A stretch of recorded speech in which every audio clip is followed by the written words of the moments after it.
a série de mensagens sobre a família. Irmãos, não tem como, primeiro princípio, não tem como saber se o seu cônjuge vai ser salvo, porque a salvação é individual. Né? A salvação é individual. Aqui eu estou me referindo assim, ó, mais especificamente, um casal não é crente. Os casos não são crentes. Aí depois um converte. É muito comum isso, né? A Eli, por exemplo, estava aqui na igreja, era crente, direitinho, firme, né? E o GG não era crente, né? O GG não era crente. E aí, então, não tem como você, num caso desse, não tem como você ter certeza se a pessoa vai ser salva, se ela vai se converter. Graças a Deus, né, o GG converteu. Mas não tem como você ter certeza. Por quê? Porque, por vários motivos, mas porque a Bíblia diz que a salvação é individual. Né? Não tem, um não salva o outro. Né? Só quem salva é Deus, o marido não salva a mulher. Né? Então, a salvação individual. Isso aí, crente pentecostal, tradicional, antigo, novo, recente, velho, qualquer tipo de crente concorda com isso. A salvação, né, ela é individual. Então não tem como. A Bíblia diz que é o seguinte: se tiver dois dormindo numa cama, quem que dorme junto?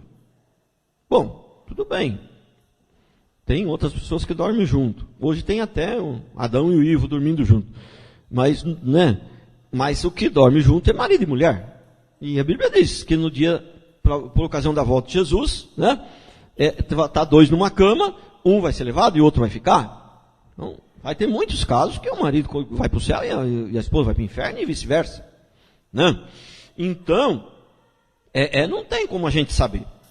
Mas, lógico, tem pessoas que pegam um texto isolado, né, como tem um texto lá em Atos dos Apóstolos, que o carcereiro converteu, né, ali, a citação do carcereiro ali, para resumir, então, ele fala assim, o apóstolo Paulo, o que eu devo fazer para ser salvo? Ele fala, crê no Senhor Jesus, será salvo tu e a tua casa. Né? E as pessoas pegam aquele texto ali, como se fosse um princípio eterno, que vale para todos, mas não é. Por que não é? Porque não é primeiro, porque tem vários outros textos que diz o contrário. Então a gente precisa ver o que Deus estava querendo dizer com aquilo ali. Né? Então nós observamos ali que aquilo ali não foi uma ordem de Deus, né, para toda a humanidade. Crê no Senhor Jesus, será salvo tu e a tua casa. Não. Aquilo ali foi uma profecia para aquele carcereiro, para aquele homem. Entendeu? Por quê? Porque aquilo ali não foi aquilo ali foi um texto descritivo. Não foi um texto normativo. Qual que é a diferença?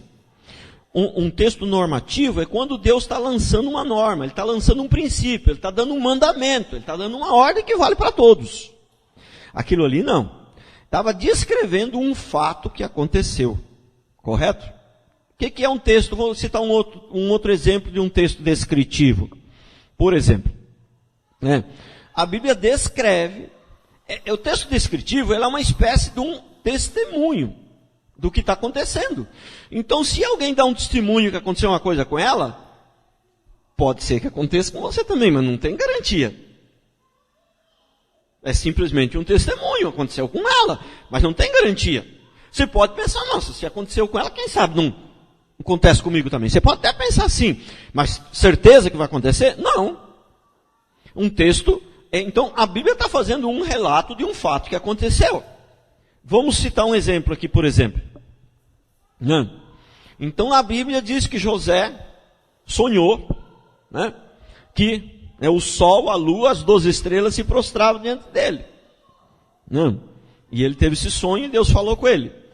Aquilo ali significa que nós vamos sonhar também que o sol e a lua vai... Não, aquilo ali foi...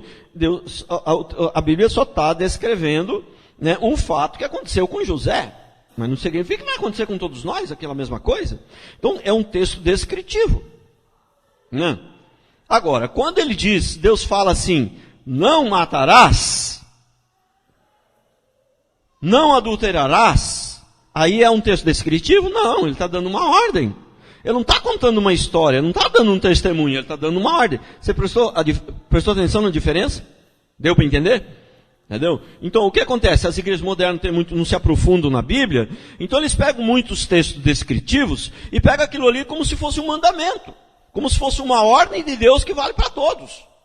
Entendeu? Então, não é assim que funciona. Porque, olha aqui que diz o texto, Ezequiel 18:4. Eis que todas as almas são minhas, como a alma do Pai, também a alma do Filho é minha. A alma que pecar, esta morrerá. Entendeu? Então não tem esse negócio de um peca e outro vai para o inferno por causa do pecado do outro. Né? Não tem esse negócio de um, né, é salvo e o outro vai ser salvo por causa do outro. Não, a salvação é individual. E aí olha, 1 Coríntios 7, 15 e 16. Mas se o descrente quiser apartar-se, que se aparte. Em tais casos não fica sujeito à servidão, nem o irmão, nem a irmã. Deus vos tem chamado à paz. Pois como sabes, ó mulher, se salvarás teu marido? Ou como sabes, ó marido, se salvarás tua mulher? Aqui tem um outro ponto aqui também que eu preciso explicar, que sabe, as igrejas modernas não avaliam isso aqui. Entendeu? Aqui tem um ponto de interrogação. Tem um ponto de interrogação aqui. Então, o que vem à mente de qualquer pessoa, né, que já foi na escola pelo menos 1 ano ou 2 anos, quando tem um ponto de interrogação? Que aquilo ali é uma pergunta, correto? Mas nós precisamos avaliar que no contexto aqui, esta pergunta ela é uma pergunta afirmativa. Ela está dizendo, como sabes? Ele está já fazendo uma pergunta ao mesmo tempo respondendo. Você não sabe se vai salvar a tua mulher. É uma pergunta afirmativa. Entendeu? Ele faz uma pergunta e dá a resposta junto, com a mesma frase. Como sabes? É isso que nós precisamos avaliar. Então não tem como você saber se vai, né, salvar a mulher ou não.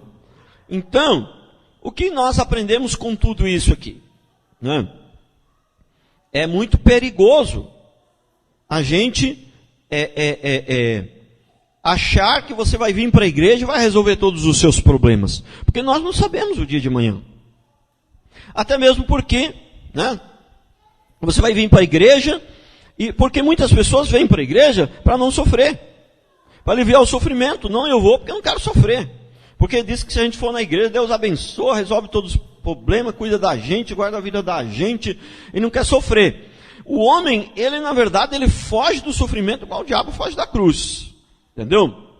E só tem 2 coisas que é certeza que nós vamos ter na nossa vida. É sofrimento, a primeira, e a segunda é que um dia nós vamos morrer. O resto a gente não tem certeza de nada. Né? Eu tenho certeza que vou ser salvo, mas não sei como vai ser essa salvação, nem sei quando e tal, entendeu? Né? Então, nós não temos certeza. A Bíblia diz que a gente não pode acrescentar um côvado à nossa vida. Isto é, um dia a mais. Né? A gente não sabe. Então, é bem verdade que se conhece a árvore pelo fruto, e nós temos uma noção, né, como, né, a Ellen me perguntou ontem, né, a respeito, né, mas o fulano, ele não era salvo, você deve ter ido para o inferno, mas é possível, pastor, que ele se arrependeu na última hora. O ladrão na cruz se arrependeu na última hora, é possível que você tenha surpresas. Entendeu? A gente mais ou menos tem uma ideia quem vai para o céu e quem não vai. Por quê? Porque a Bíblia diz mais ou menos aqui quem vai e quem não vai. Entendeu? Mas pode ter surpresas. Né? Se o cara se arrependeu na última hora, é pai, é tio, é parente, é vizinho, é quem for, é filho. Se ela se arrependeu na última hora, ele vai ser salvo. O ladrão na cruz se arrependeu na última hora. Entendeu? E a Bíblia é bem clara, né? Ele foi salvo. Né? Então, o que acontece? Nós temos que estar... as pessoas estão preparadas para tudo, menos para a morte. Ainda para a morte alguém ainda se prepara, mas se preparar para sofrer ninguém se prepara. E é uma coisa que é certeza absoluta que você vai ter na vida, né? Lógico que uma vida uns tem mais sofrimento, outros menos, porque também o sofrimento tem a ver com a lei da semeadura. Você planta coisa ruim, você vai, né, vai ter problemas. Mas mesmo que você não plantar, você vai ter problema. Eu não estou sofrendo porque tem um cara me perseguindo, porque eu fiquei devendo para ele, não paguei e agora ele está me perseguindo e eu estou sofrendo. Não, eu não sofro por esse tipo de coisa. Eu não sofro porque tem um marido traído lá, entendeu? Que eu acabei fazendo as coisas erradas com a mulher dele e agora quer me matar. Eu não sofro por esse tipo de coisa. Mas eu sofro pela vida dos irmãos, cara. Principalmente, vou falar para você, o maior sofrimento meu é a igreja, é os irmãos, né? E o apóstolo Paulo, porque eu não tenho muito sofrimento, meus filhos, tá tudo bem, a gente não tem problema de saúde, a gente não tem problema de nada, entendeu? Então, mais o sofrimento é pela igreja mesmo, é pela, né? Então, mas tem sofrimento. O apóstolo Paulo, ele passava por todos os sofrimentos que ele, sim, ele estava passando por muito sofrimento. O apóstolo Paulo foi um dos homens que mais sofreu, né?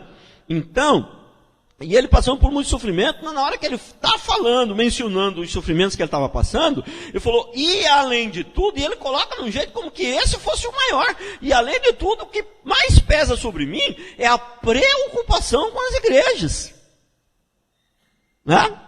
Em meio a todos os sofrimentos de apóstolo Paulo, surra, morre, tentavam matar ele, 3 dias na varagem do mar, um monte de coisa problemática que ele tinha, sofrimento, ele ainda coloca como o mais complicado na vida dele, o que trazia mais pressão era, né, o peso de cuidar da igreja do Senhor, a responsabilidade, entendeu?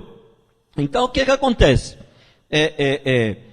O crente sofre, pessoas do mundo sofrem, e o crente sofre do mesmo jeito. A diferença é que o do mundo sofre por uma coisa horrível, por uma coisa ridícula, e o crente sofre por uma boa causa. A diferença é só essa. Mas todo mundo sofre. Então, nós temos que estar dispostos a pagar o preço. Então, quando você está disposto a sofrer, você chegar a falar com uma mocinha dos olhos azuis, bonita, linda, entendeu? Faço uma aliança aqui contigo. E vice-versa, estou falando assim porque eu sou homem, né? Não? Você falar para uma, o que seja castanho, o que seja verde, o que seja lá, né? Linda, 20 anos, 18, 20, 22, né? Eu faço aqui a minha aliança contigo hoje, e até que a morte separe. Até que a morte o separe, se você não tiver disposição para sofrer, jamais deve pronunciar essa palavra até que a morte separe, porque você não sabe o que vai vir pela frente, você não faz nem ideia o que vai vir pela frente. Pode ser que você tenha um monte de filhos, sabe, e a filha pode ser violentada, agora é o terror, né? Entendeu? Mas eu quero ser real, entendeu? Está cheio de pais passando por a situação aí, filho sendo violentado, tem outro perdendo o filho, está cheio de gente aí que está numa vida boa, está na beleza, está indo na igreja, daqui a pouco, pum, morre o filho. Entendeu? Pum, cai uma desgraça, o morro desce, a água, leva a casa dele embora, e metade da família. Irmão, você sabe que isso aí acontece todo o tempo, toda hora. Entendeu? Dona Iveli, nossa irmã aqui, muito amada, muito querida, né? Tá andando na bikezinha dela, lá na bicicletinha, passou um avião, entendeu? Um avião daqueles Boeing 007, aqueles grandão, carrega 400 lugares, bateu nela, derrubou ela, ela tá já há 5 meses, irmão, sem andar, ainda vai fazer mais uma cirurgia, talvez precisa fazer outra. Irmão, não foi um avião, foi só uma bicicleta, mas parece que fez o mesmo estrago de um avião. Né? Então você não sabe o dia de amanhã. Então se nós não estamos, quem não está preparado, veja bem, temos que separar aqui isso aqui, temos que tomar cuidado. Eu não posso estar pensando o tempo inteiro que vai vir em sofrimento. Não, estou tranquilo, confio em Deus, minha ideia é que vai dar tudo certo, eu estou orando para dar tudo certo, mas eu estou preparado, se vier alguma coisa, se alguma coisa de trágico acontecer, a qual eu não espero por isso, mas se alguma coisa de trágico vier, irmão, eu não vou dizer, eu quero minha mãe, eu quero morrer também, entendeu? Não, entendeu? Não, porque já estou preparado, entendeu? Nós temos que estar preparados para tudo, irmãos, porque a gente não sabe o dia de amanhã, né? Então, mas se o meu filho morrer, eu largo da minha mulher. Mas peraí, você já tinha 22 anos lá, 20, você não fez um compromisso com ela lá, que ia até a morte separar, agora o filho morreu, você quer largar? Entendeu? Prestou atenção? Então, quem não está disposto a sofrer, ele não pode ser fiel à esposa, e ele não consegue ser fiel à esposa, ele não consegue ser fiel a Deus. Quem quer ser fiel a Deus, ele tem que estar disposto a sofrer, ele tem que estar disposto a pagar o preço. Entendeu? Falar, Senhor Deus, eu creio, que se eu for para a igreja, as coisas vão melhorar para mim. Mas se não melhorar, que me arrebente todo, mas eu vou seguir em frente. Entendeu? É pessoa que está disposta a pagar o preço. O que Sadraque, Mesaque e Abednego falou quando estavam para ser jogados na fornalha? O que eles falaram? É o rei Nabucodonosor que quer jogar a gente na fornalha? Mas nós temos um Deus grande e poderoso, e eu determino que esse rei não tem poder, e eu determino que ele não vai fazer nada, eu determino que o meu Deus é mais forte. Determinaram nada, irmão. Sabe o que foi que eles falaram? Sabe o que foi? Quando eles estavam para ser jogados na fornalha, falaram assim: o nosso Deus permitir, quiser, né, lançar na fornalha, nós vamos fritar lá igual torresmo. Não está assim na Bíblia, eu estou falando com as minhas palavras, mas está isso escrito na Bíblia, viu? Isso aqui, fritar igual torresmo, eu estou falando com as minhas palavras. Mas é exatamente isso, com outras palavras, é exatamente isso que está escrito lá. Entendeu? Se Deus quiser nos livrar, Ele vai nos livrar. Se Ele não quiser nos livrar, nós vamos fritar na fornalha de fogo, mas não adoraremos esse Deus aí do Nabucodonosor. Entendeu? O que é isso? Pessoas que estão dispostas a pagar o preço, pessoas que estão dispostas a sofrer para ser fiel. Quem não está disposto a sofrer nunca vai ser fiel a ninguém. Porque o Deus dele é a vida boa. O Deus dele é a vida boa. Sabe? Quem não está disposto a sofrer, quando ele diz eu te amo, fica blasfemando. Ele está blasfemando, porque para você dizer para alguém, eu te amo, você tem que estar disposto a sofrer, porque você não sabe as barreiras que virão entre você e aquela pessoa que está dizendo eu te amo, você não sabe as lutas que virão. Então, quem não está disposto a sofrer, e pronuncia essa palavra eu te amo, ele está blasfemando. Quando você diz eu te amo, você tem que estar disposto a sofrer por aquela pessoa. Quando você diz eu te amo, eu não só estou disposto a sofrer por você, mas estou disposto a morrer, vou morrer junto se precisar. Uma pessoa que não está disposta a sofrer. E as pessoas vêm para a igreja para quê? Para se livrar dos problemas. Para acabar o sofrimento. É assim que as pessoas vêm para a igreja. Bom, tá bom. As pessoas teriam que vir para a igreja já crente, maduro, cheio do Espírito Santo e com a sabedoria tudo certo. Não, tudo bem que elas venham para a igreja com o pensamento errado. Mas esse pensamento teria que mudar. Mas se não tem uma pregação correta no púlpito, esse pensamento não vai mudar, ele vai continuar. A pessoa fica 10, 15, 20 anos na igreja e o pensamento vai continuar, né? E toda hora querendo fazer oração, né? E eu acredito no poder da oração. Eu tenho prova disso, oração que eu mesmo fiz para pessoas, já curou pessoa de câncer e muitas. Orações poderosas que eu vi, entendeu? Deus agir através da minha oração, através da oração de outros, já vi. Mas irmãos, é coisa mais ridícula que esse povo inventou, essas igrejas modernas, é oração. Eles vivem uma vida desgraçada, não estão dispostos a sofrer, não estão dispostos a obedecer, e tudo qualquer problema quer que um apóstolo poderoso impõe a mão e faz uma oração poderosa e forte para resolver todos os problemas deles. Não tem heresia maior do que essa. Isso aí é uma coisa maligna. Entendeu? Então a oração você tem que vir aqui na frente para orar, lógico. Você está lutando, você está buscando, mesmo assim o negócio não deu muito certo, vem aqui que eu faço uma oração, te ajudo em oração. Entendeu? Está certíssimo. Mas a pessoa não faz nada, não faz a parte dela e quer viver da oração do pastor. Conheci lá em Ubatuba uma senhora, até gente boa, assim, uma pessoa agradável, né? Não sei se ela é crente ou não, mas enfim, mas ela frequentava a igreja, né? Ela era assídua na igreja. E sabe, ela via a gente de longe, assim. A paz do Senhor, pastor. Vocês oram por mim. Entendeu? Ela não podia ver alguém que ela sabia que era pastor, alguém que era de Deus mesmo, bom, que ela sabia que orava, que era pessoa de oração, que ela, 6 horas por mim. Entendeu? Esse negócio 6 horas por mim. Entendeu? As pessoas, elas não querem pagar o preço, elas não querem, não têm disposição para sofrer, não têm disposição para lutar, e quer sempre uma mão poderosa que faça uma oração que resolva os problemas dela. Não.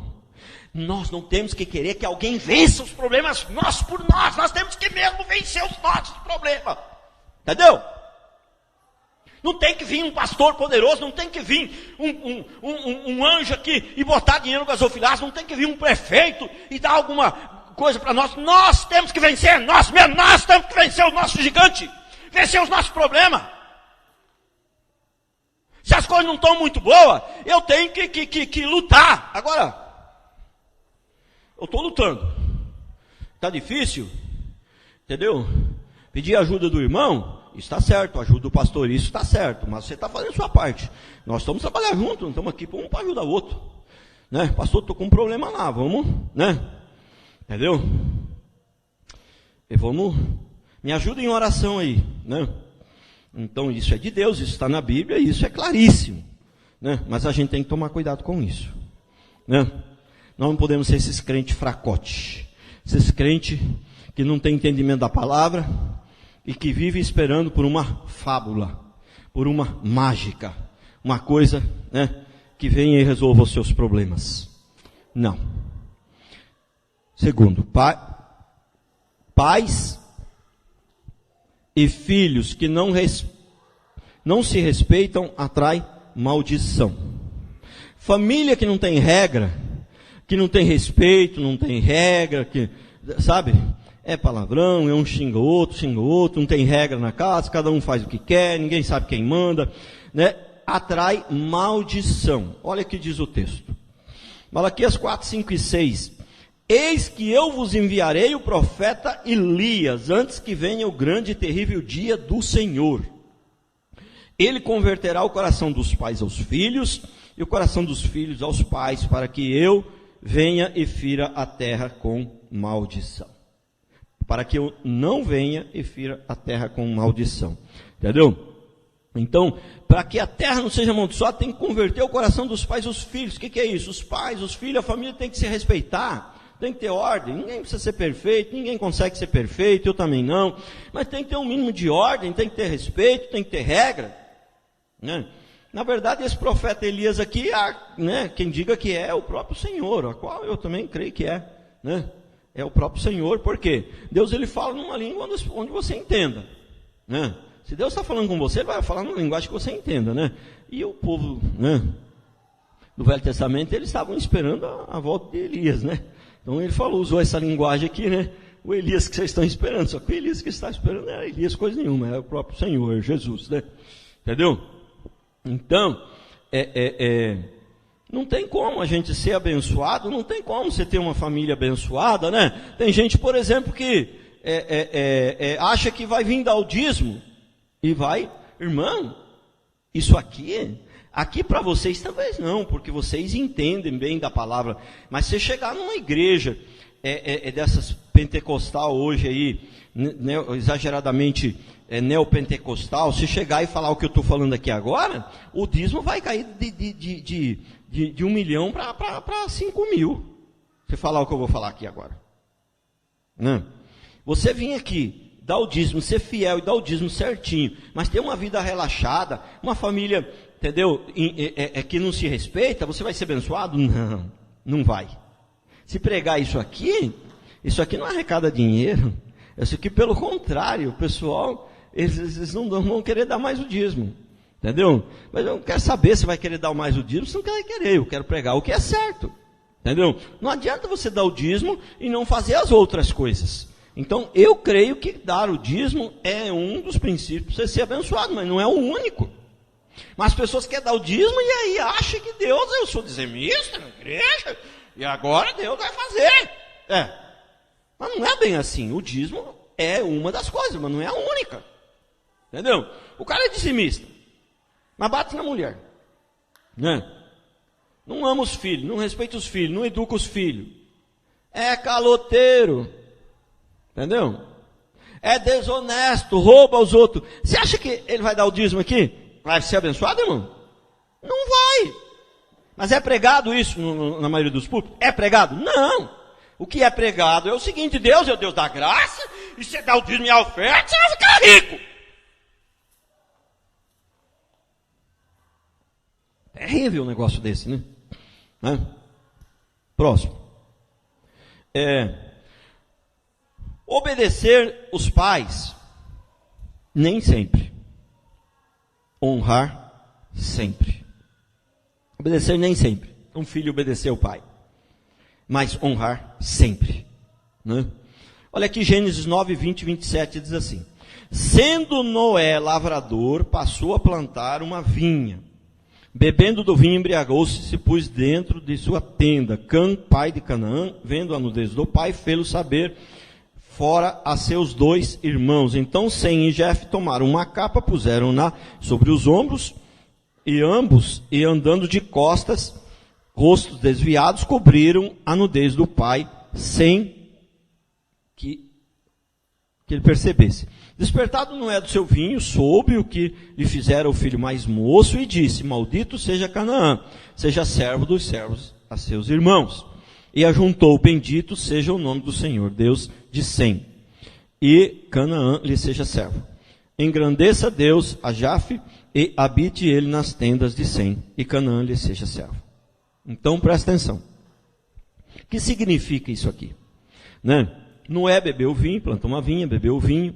Aí, o que Noé fez? Ficou bêbado e ficou nu, ficou pelado na tenda. Aí o filho vem e vê o pai daquele jeito, saiu contando para todo mundo. E os outros 2, o que fizeram? Puseram uma capa nas costas, nem quiseram ver. Foram lá e jogaram uma capa por cima dele para encobrir. Então o que acontece? Isso aqui nos diz muitas coisas. Eu não vou poder falar sobre todas, mas vou colocar as principais. Porque ele daria uma pregação longa. Né? O que diz aqui? Nós temos que respeitar e obedecer os pais, não só quando eles estão certos. Um dia que ele bebeu vinho também. Entendeu? Porque se for para você respeitar o seu pai e a sua mãe só quando você acha que eles estão certos, ora, mas aí não tem como. Porque aí você fala pro pai: eu vou para balada. Aí o pai fala: não, minha filha, hoje eu não vou deixar você ir para balada. Ela fala: meu pai está errado, não deixar eu ir para balada, tá vendo? Então não vou respeitar. Você viu? Aí não tem jeito. Se for respeitar só quando você acha que o pai está certo, aí de repente você acha que a pessoa que é muito rebelde vai achar que o pai está errado sempre, aí não vai respeitar nunca. Né? Então você tem que respeitar mesmo ele estando errado. Né? Mesmo ele estando errado. E aquele negócio de pôr a capa em cima sem falar para ninguém, aquilo ali significa não defamar a autoridade, mesmo que ela erre. Você não pode defamar. Né? Então, mas aí Noé amaldiçoou o filho e o filho passou a ser servo. Aí você fala assim: mas a Bíblia não diz que a gente tem que perdoar e tem que tal? Irmão, aqui não foi bem Noé que amaldiçoou. Entendeu? Foi Noé sim, mas só que Noé fez isso inspirado por Deus. Essa aqui é a maldição de Deus, não é de Noé. Só que simboliza a maldição de Deus. Entendeu? Quando você se rebela contra a autoridade, quando você se defama a autoridade, eu estou falando aqui mais especificamente dos pais, que nós estamos falando sobre família. Mas aí até que meio que vale para toda a autoridade, né? Principalmente a autoridade espiritual também. Né? Então, mas o título diz que nem sempre você deve obedecer, mas honrar sempre. Porque tem como desobedecer sem honrar. E em alguns casos você é obrigado a obedecer. Eu vou citar um caso aqui que é difícil acontecer, mas é para algum engraçadinho de repente que fica teimando comigo que tem que obedecer sempre, né? Daqui ninguém vai fazer isso. Mas como vai para as redes sociais, algum engraçadinho vai colocar lá: ai, que heresia, tem que obedecer sempre. Então eu já vou botar um texto aqui para que ele não faça isso. Né? Eu vou botar uma ilustração aqui para que ele não faça isso. Então, por exemplo, seu pai fala assim: olha, tá vendo aquela senhora com 2 criancinhas está passando ali? Toma esse revólver e mata os 3. Você vai obedecer? Não vai. Né? Então, eu pus esse aqui que é um mais radical. Né? Mas se você por exemplo, aí tem outros que tem que meditar, tem que avaliar. Por exemplo, uma criança, se o pai falar: você não vai para a igreja, se ela ainda é criança, ela vai ter que obedecer. Mas se já for alguém de maior, e o pai falar: você não vai para a igreja, você vai ter que desobedecer. Né? Você vai ter que desobedecer. Mas você pode desobedecer sem desonrar. Entendeu? Como é que é desobedecer sem desonrar? O pai xinga, fala um monte, você fica quieto, você não responde. Você só fala para ele: não, meu pai, eu tenho que ir para a igreja, porque essa é a morte de Deus. Porque se nós não for para a igreja, nós vamos para o inferno, eu, o senhor, todo mundo. Eu quero respeitar o senhor, mas só que Deus está acima de tudo. Né? Já vi gente fazer isso e o pai se converter com essa atitude. Né? E já até falei sobre um caso aqui. Né? Então, agora, se você... Ei, seu cachaceiro, você não está querendo que eu vá para a igreja, você quer que eu vá para o bar junto com você? Aí você está desobedecendo e desonrando. Entendeu? Então, desonrar jamais, nunca. Mas desobedecer, em alguns casos muito raros, extremos, às vezes o filho precisa desobedecer. Às vezes precisa. Né? Porque tem pai que é louco, mas ele te fala, né? Aí você vai ir na loucura dele? Né? Aí não tem jeito. Mas isso seria em casos extremos. O fato do pai ser um beberrão, alguém assim, né, não dá direito a você desonrar ele, ficar humilhando ele, ficar se rebelando com ele, não. Não. Muitas vezes é o teste. Eu creio até que muitas vezes, não sei se é sempre, porque Deus treina cada um de um jeito. Entendeu? Mas no meu caso, Deus colocou, inclusive, pastores, né, que não eram pastores, que eram de mentira, entendeu? No meu caminho. Isso eu entendo hoje que tudo era teste, tudo foi treinamento e teste para ver. Entendeu? Muitas vezes Deus cria algumas dificuldades para nos testar, para nos provar e para nos treinar. Né?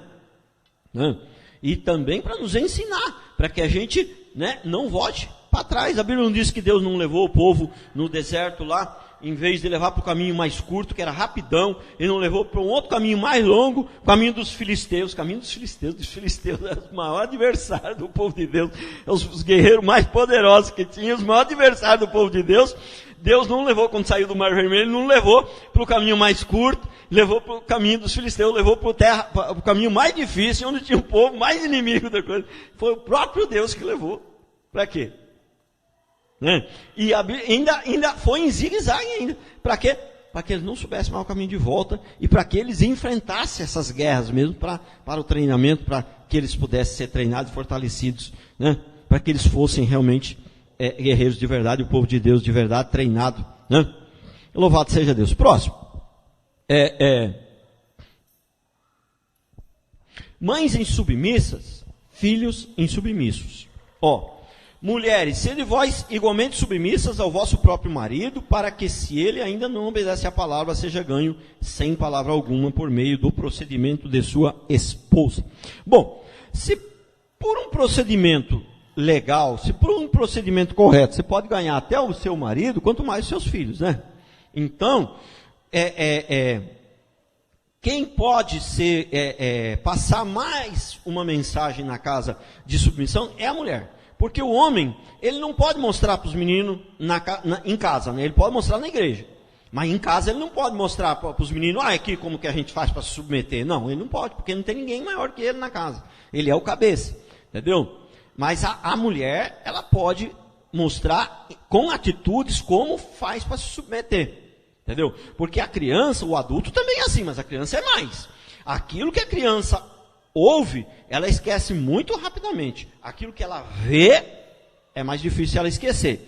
Então, quando a criança vê a mãe, né? O marido fala, meu bem, põe a mesa. Pois não, já vai. Entendeu? Agora, se uma põe a mesa. Agora, né? Eu sei a hora que tem que pôr a mesa. Você fala, entendeu? Você está ensinando os meninos. Você está ensinando os meninos como é que faz quando você for falar com eles. Você acha que você fazendo isso, eles vão desrespeitar só o pai? Não, eles vão desrespeitar você também. Vão desrespeitar a mãe também. Entendeu? Então, como que você ensina as crianças a ser submissa? Você sendo submissa. A mulher. O homem também pode fazer isso, só que ele não pode fazer na casa dele, porque na casa dele não tem ninguém maior que ele. Ele pode fazer isso na igreja, demonstrando como que ele se submete ao pastor, né? E os filhos estão vendo. Nossa, olha meu pai, né? Eles estão vendo.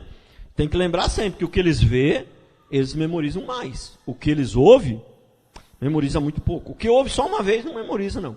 Eles têm que ouvir várias vezes, e ainda assim, eles memorizam mais do que eles veem. Na família, próximo princípio. Na família, as regras, elas precisam ser bem claras. Olha o que diz o texto aqui. Efésios 6,4. E vós, pais, não provoquei vossos filhos a ira, mas criai-os na disciplina e na demonstração do Senhor. Mateus 5,37. Seja, porém, a tua palavra sim, sim, não, não, o que diz passar vem do maligno. Prestou atenção? Então, não deixar os filhos irados. Para não deixar os filhos irados, o que tem que ter? Tem que ter disciplina. Como é que você acha que o seu filho vai ficar se na sua casa, entendeu? Não tem lugar para comer. Não tem lugar para comer na sua casa. Tem dia que come no quarto, dia que come na sala, tem dia que come no sofá. Você entendeu? Aí não tem lugar para comer, não tem regra. Aí o menino come lá no sofá e derrama um negócio em cima do sofá e dá uma surra nele.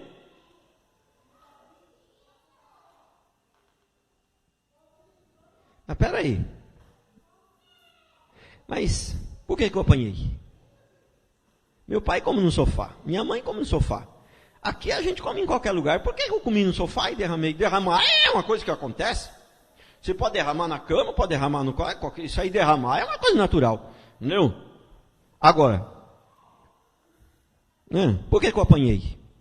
Prestou atenção? Isso vai provocar a ira dos filhos e muitas vezes da esposa também. O marido, briga com a esposa por uma coisa que ela fez, mas ele não tinha explicado para ela que aquilo ali não era para fazer. Entendeu? Então, mas principalmente para os filhos. Você não falou para os filhos que aquilo ali era errado. Você não ensinou aos filhos, olha, esse aqui pode, aquilo ali não pode. E aí, qualquer coisa, lenha no menino. Entendeu? Irmão, isso aí não vai educar filho. Entendeu? Então, uma coisa eu falo, é sim, sim, não, não, que passar disso vem no maligno. Se você botar as regras, olha, as regras tem que ser claras. É assim, assim, assim. Isso pode, isso não pode. Entendeu? E se ele fez a coisa errada, ele vai apanhar. E tem que explicar bem para ele por que ele apanhou. Se apanhou por isso. Porque aqui na nossa casa, essa regra aqui é clara. Aqui não se faz isso que você fez. Aqui é assim que funciona nesta casa. Você sabe disso, já foi explicado para você. Foi ou não foi? Foi. Então por isso que você apanhou. Porque você quebrou as regras da casa. Agora, se a casa não tem regra nenhuma, como é que é uma casa que não tem regra nenhuma, você não pode repreender o menino. Você vai repreender ele de que jeito? O menino e a menina. Mesma coisa, tanto faz. Você não pode repreender. Tem que ter regra. Tem que ter regra. Não. Então, se não tiver regra, não tem jeito. Não. E uma casa que não tem regra, está fadada ao fracasso. Está fadada ao fracasso. Por fim, para encerrar, ensinar os filhos e perseverar ensinando. É o que eu acabei de falar. Quando você ensina uma vez, a criança acaba esquecendo. Se for com palavras, então aí esquece mesmo. Então o que acontece? Você tem que ensinar hoje e amanhã de novo, e depois da manhã de novo. Não? Porque, olha, Deuteronômio 6 e 7. Essas palavras que hoje te ordeno estarão no teu coração. As palavras que hoje te ordeno estarão no teu coração. Agora, para você ensinar, a palavra tem que estar no teu coração. Certo? Se a palavra não estiver no teu coração, não tem como você ensinar. Eu não posso ensinar vocês se a palavra não estiver no meu coração. Não. Ela tem que estar no meu coração. Senão, como é que eu vou ensinar vocês? Agora, você quer ensinar o seu filho? A palavra tem que estar no teu coração também. Tu as inculcarás a teus filhos, e dela falarás assentado à tua mesa, andando pelo caminho, ao deitar-te e ao levantar-te. O que está querendo dizer aqui? Na verdade, não é só, aqui o texto está querendo dizer o seguinte, que você tem que estar ensinando sempre, de manhã, de tarde, de noite, o tempo todo. E está ensinando não só com palavra, andando com ele. Porque ele fala andando pelo caminho. Então você, na verdade, tem que ensinar com palavras e com atitude. Quando ele diz andando pelo caminho, você tem que ensinar com palavras e com atitude, mostrando como fazer. Inculcarás. Inculcarás, eu vou citar aqui uma ilustração para definir isso aqui, para você entender bem o que significa esse inculcarás. Inculcarás, eu vou citar um ditado popular. Aquele ditado popular. Pedra mole, como é que é? Pedra mole em água dura. Água mole, sempre erro isso aí. Água mole em pedra dura, tanto bate até que fura. Esse inculcarás aqui é mais ou menos isso. Entendeu? Inculcarás, tem que entrar na cuca. Entendeu? Você tem que estar batendo, ensinando. Hoje você falou, ontem você falou de novo. Papai, o senhor já falou isso aí para mim ontem. Ah, que legal, que bom que você lembrou. Que bom. Amanhã eu vou lembrar você de novo. Entendeu? É assim, tem que inculcar. Entendeu? Inculcar. Provérbios 22:6 é aquele versículo conhecido: ensina a criança no caminho em que ele deve andar, e quando for velho, nunca se desviará dele. Então, eu creio assim que a gente, se a gente ensinar direito, se a gente ensinar corretamente, vai ser muito difícil a pessoa se desviar. Porque, olha, tem muitos textos na Bíblia que falam sobre isso, que, se ensinar, a pessoa não vai se desviar. Eu antes falou aqui no começo a respeito de Samuel, os filhos e tal, papapá. Bom, primeiro, uma coisa assim que eu fico meio estudando e pensando, muitas vezes já refleti sobre isso. E eu ainda não descobri por quê. Mas, assim, é muito difícil, é muito raro você encontrar qualquer coisa na Bíblia, melhor dizendo, para resumir aqui, a palavra fala de maneira clara a respeito de filhos, pais, crentes, e que os filhos não eram crentes, só no Velho Testamento. Isso aí já é uma coisa para a gente ficar meio esperto. Segundo, você pode ter certeza de uma coisa. Você pode ter certeza de uma coisa. Samuel foi o melhor profeta, foi o melhor isso, foi o melhor aquilo, foi o melhor aquele outro, mas ele não deve ter sido totalmente um bom pai. Embora a Bíblia não diz isso. Mas pelo que eu conheço da Bíblia, você pode ter certeza. Davi foi um guerreiro. Davi foi o melhor rei. Foi o melhor guerreiro. Mas você pode ter certeza. Ele não. No caso de Davi, a Bíblia até fala que ele não foi um bom pai. No caso de Samuel, não chega a falar. Mas no caso de Davi, até fala. Até deixa claro que ele não foi um bom pai. Porque não tem essa frasezinha na Bíblia assim: Davi não foi um bom pai. Não tem isso, mas tem as coisas que diz lá, que a maneira que ele lidava com os filhos, que ele não, e até mesmo a questão do adultério ali e tal. Mas não é só isso. A maneira que ele lidava com os filhos, ele não repreendia os filhos. Entendeu? Então veja bem, tem isso também. O fato dele ter sido um melhor rei, o fato dele ter sido o melhor guerreiro, e um grande profeta, e um grande poeta, também, o Davi, o profeta não, melhor dizendo, um poeta, não significa que ele possa ter sido um péssimo pai, entendeu? O fato de você ser um crente firme, o fato de você ser honesto, de você ser o melhor funcionário da sua empresa, o fato de você ser o melhor marido que tem, de repente não significa que você não possa ser falhar como pai. Às vezes você é bom em algumas áreas, mas falha numa. E nós não podemos falhar como pai, porque se a gente falhar como pai ou mãe, nós vai ter problema com os filhos. Vai ter problema com os filhos. Amém? Glória a Deus. Vamos ficar de pé.